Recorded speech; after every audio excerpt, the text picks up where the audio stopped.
এখানে দেখতেছেন এই দিন চেরি ফলের গাছ, এত বেশি চেরি ফল ধরে এই দিনে, এই বসন্তকালে।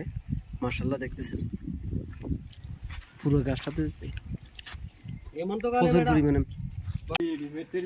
দেখতেছেন। ইয়াতে বিদেশি আইসে খাইলে খাইবেন লাই, হাতের কোনো কাম গাছ নাই, হাতে সারাদিন খাইলে খাওয়ার ভিতরে আছে। এক এক খাইলে দেখতেছেন মাশাআল্লাহ কতগুলো চেরি ফল।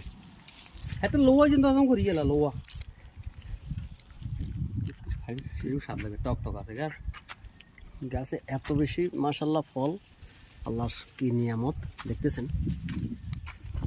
শুকরিয়া আদায় করা লাগে উপরওয়ালার। দেখতেছেন হাত একেবারে রক্ত লাল হয়ে গেছে মাশাআল্লাহ। এই ফলগুলো কিন্তু শরীরের জন্য অনেক উপকারী।